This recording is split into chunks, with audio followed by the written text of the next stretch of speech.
Hello and welcome back to my second video on the paths of Fire Emblem Three Houses. I have just completed my run of the Golden Deer path and I'm ready to share my thoughts on this path's story, characters, and some more gameplay impressions for the game as a whole.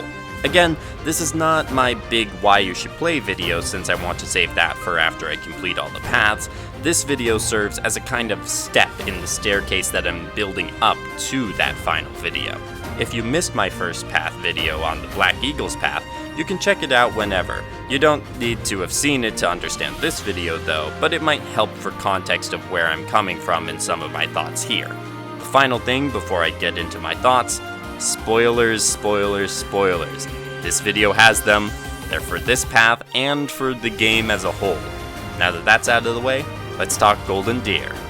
I chose the Golden Deer over the Blue Lions for this run because I felt more drawn to Claude than Dimitri as the main lord. Claude's design is unlike anything we've seen in Fire Emblem before, and he has a unique class as a lord and a vibrant personality. He stood out immediately for me. It also helped that Lysithea and Marianne were standout characters that I recruited in my Black Eagles run, and I was looking forward to seeing more from them. I completed this path on hard difficulty and, of course, classic mode, which makes Three Houses actually the first Fire Emblem game I've completed on hard mode, unless we count the whole Radiant Dawn normal mode is actually hard mode thing, but I'm ignoring that for right now. The game was certainly more difficult than my previous run, but I wouldn't call it all that hard. I still only had to use Divine Pulse to save someone every couple of missions, and I definitely never felt overwhelmed on the battlefield. What this new difficulty did highlight, though, is the standout units on the team. In my first playthrough, pretty much everyone could take down most enemies. Heck, everyone got in a hit against the final boss for that run. This time, though, only 3 of my units could do significant damage to the final boss. 3 out of 12. I enjoyed the challenge, though, and I definitely had to think more strategically this time around. Does this mean my next run will be on the newly released maddening difficulty? Don't be absurd. Story-wise, the game played out like I expected it to. Obviously, the Academy phase is basically the same every time, but I did find the new perspective offered by the Golden Deer characters on certain events exciting. The war phase started out as I expected, with unifying the Alliance, proceeded to fighting back against the Empire, and ended with taking on the true enemy, which actually makes this path fairly reminiscent of many other Fire Emblem games. I guess Three Houses couldn't buck all of Fire Emblem's tropes. I was surprised by how inconsequential the kingdom was to the story though, only really showing up once and crumbling immediately afterwards. Edelgard's death was predictably a sad affair for me, given how much I loved her character in the Black Eagles playthrough. I am a bit surprised though that it seems the Church of Seiros is truly only villainous in one path of the game. While in this route they were certainly deceptive, the rationale is understandable, and thankfully they do not resist the change being brought to Fodlan by Byleth and Claude. Speaking of them, let's talk about them and the other characters on the battlefield. For recruitment from other houses in the church, I took Petra and Linhardt from the Black Eagles, and Mercedes and Sylvain from the Blue Lions. And from the church, I recruited Catherine and Cyril, along with getting Sedith and Flayn automatically. Among those, though, only Petra, Mercedes, Sylvain, and Flayn were deployed for the final battle, so it was mostly Leicester Alliance characters taking center stage. I won't run down the classes for all the units I deployed in the endgame this time, but I will say who was there. Of course, Byleth, female version this time, and Claude, and the aforementioned 4. The other 6, though, were Lysithea, Raphael, Ignatz, Marianne, Hilda, and Leonie, leaving Lorenz as the only original Golden Deer member not to make it into the final team. The standout units by kills goes in ascending order: Leonie, Raphael, Claude, Byleth, and finally, Lysithea. Hilda and Sylvain were close behind Leonie as well, but truly the standout unit was Lysithea. She tore through so many units. She defeated the Death Knight 3 times and probably killed a good half of the 10 elites along with Nemesis at the end. There was no stopping that powerhouse. Clearly the standout unit. But was she also a standout character?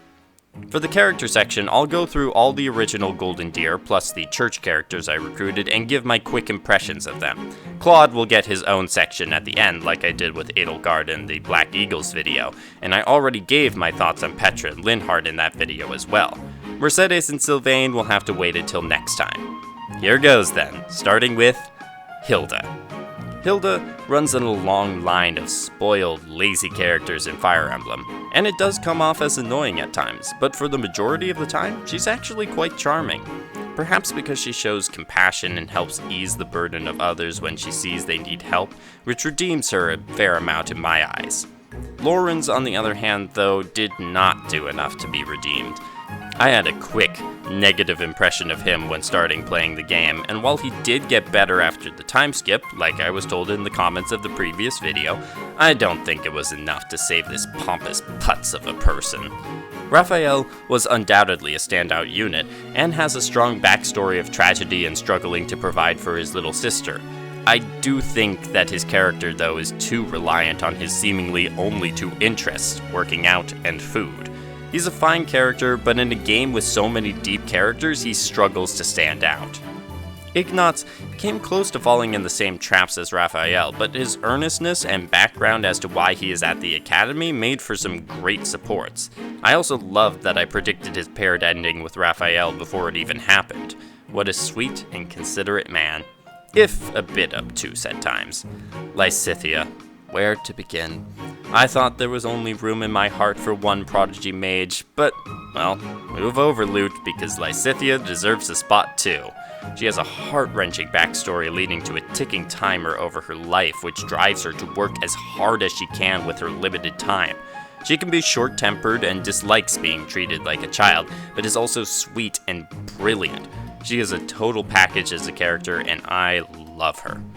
Marianne is also great, a very quiet and pessimistic person at first. Seeing her develop over the game into a more confident, optimistic person as she learns not to be weighed down by her crest, which is rumored to be cursed, is inspiring. Her kindness, especially towards animals, is also a strong point in her favor. Then there is Leonie, a devoted girl who wants to become a mercenary to repay her village for paying to send her to the officers' academy. She is also intensely devoted to Gerald because of their meeting while she was younger. At first, I thought she'd run into the trap of being too obsessed with Gerald, but thankfully as the game went on, she showed more personality than just Gerald devotee. Unlike Leonie, though, Catherine definitely fell into the trap of obsessing too much about a character, Rhea in this case. I just didn't feel like I ever got a true sense of her personality beyond training and Rhea. Cyril, likewise, was so obsessed with work that he even shut down opportunities and supports for him to show more of a broader personality. Seems Shamir remains the only standout church-based character so far. Well, maybe with Flayn and Sedith as exceptions, but again, they're also being saved for a later video. That brings us to the main man, the lord of this path, Claude von Regen. Claude is a kind, ambitious, and mischievous young man who doesn't take things too seriously, and yet still gives enough focus and determination to accomplish pretty much anything he sets his mind to. He has many great interactions with the rest of the cast, and that's not even getting to his most fascinating character aspect, his outsider status. Claude originally hails from Elmira, and his ambition is to tear down the borders isolating Fodlan from the other nations surrounding them. A monumental task that is clearly a worthy goal, and the discussion of the other nations like Elmira, Shreng, Dagda, and Brigid makes me think that we're not done with this land after this game. But I digress. Claude is delightful and fun as a character. He does come a little too polished for me to unreservedly love him, but I'm still quite fond of him as a character and the depth he adds to this world. Unit-wise, the Archer class, with a few exceptions, is not a great class in Fire Emblem, and Claude unfortunately did not break that trend. I don't know if he got strength screwed for me, but it really hampered his usefulness compared to the other lords in the game. Alas, nobody's perfect. Here's my final thoughts. The Golden Deer Path has a great and satisfying story, especially after the time skip when we truly get the chance to fight off against the Empire, those who slither in the dark, and an ancient revived nemesis. The cast was nice with a few standouts and then a few characters I was more neutral towards. The gameplay upped its challenge on hard mode as I expected, but this game is not going to go on anyone's most difficult Fire Emblem game lists. Well, unless maddening lives up to its name. As the second route I went through, I'm glad that this path had quite a few differences and new information revealed to make playing the game again seem worth it. Hopefully that will hold up for the Blue Lions as well, as I began that playthrough immediately following the completion of the Golden Deer.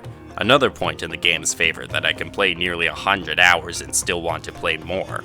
For the Blue Lions path, I'm going back to normal mode, not because hard was too difficult, but for time reasons, as I do want to go quicker through this path. I'll be keeping my recruitment rules from this run for the Blue Lions, which boils down to I can't recruit any character I've had in both paths I've done so far. Sorry Lysithea, Marianne, Petra, and Linhart. I'll also be trying out an online game, which probably won't change much, but I was curious how the game plays with that stuff on. Thank you for watching. Let me know any tips for how to handle the Blue Lions path in the comments if you've done it so far, or just give thoughts on this video. Leave a like if you enjoyed the video and keep up with the channel by subscribing. I'll see you all after Dimitri and I have walked his path together and gotten one step closer to completing my Three Houses playthroughs. I hope you have a great day, and happy gaming.